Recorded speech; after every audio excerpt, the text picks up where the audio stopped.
क्या सोना सच में 1 लाख रुपए से नीचे गिरने वाला है या ये सिर्फ अफवाहों का तूफान है? इस समय सोशल मीडिया और बाजार में एक ही चर्चा है कि करीब 1% 53 लाख प्रति 10 ग्राम के आसपास चल रहा सोना 40% तक टूटकर 1 लाख से नीचे आ सकता है।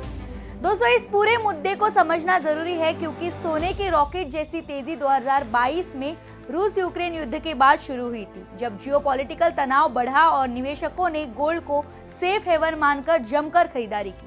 सेंट्रल बैंकों ने भी 1000 टन सोना रिजर्व में जोड़ा और 2024 से 25 में कीमतें 90,000 से बढ़कर 1.80 लाख तक पहुंच गई। लेकिन अब गिरावट की चर्चा इसीलिए तेज है क्योंकि रिपोर्ट्स के मुताबिक रूस डॉलर सेटलमेंट सिस्टम में वापसी का संकेत दे रहा है, खासकर एनर्जी ट्रेड में, जिससे डॉलर मजबूत हो सकता है और मजबूत डॉलर अक्सर सोने पर दबाव डालता है।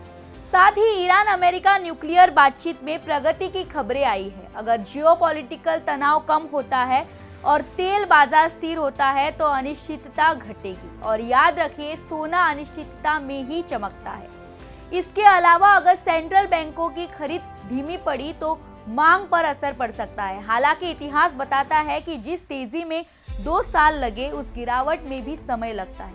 अचानक 40% क्रैश कोई आम बात नहीं होती। यह पूरी तरह वैश्विक हालात, डॉलर की चाल, ब्याज दरों और निवेशक भावना पर निर्भर करेगा। इसलिए घबराहट में फैसला लेने से पहले पूरी तस्वीर समझना जरूरी है। क्या ये बड़े करेक्शन की शुरुआत है या फिर सोना एक बार फिर नई ऊंचाई छुएगा? अपनी राय कमेंट में जरूर बताइए। राष्ट्र टीवी के साथ जुड़े रहिए क्योंकि यहाँ मिलती है बाजार और दुनिया की हर बड़ी खबर तथ्यों और विश्लेषण के साथ। ये जानकारी केवल सामान्य सूचना के लिए है, निवेश की सलाह नहीं।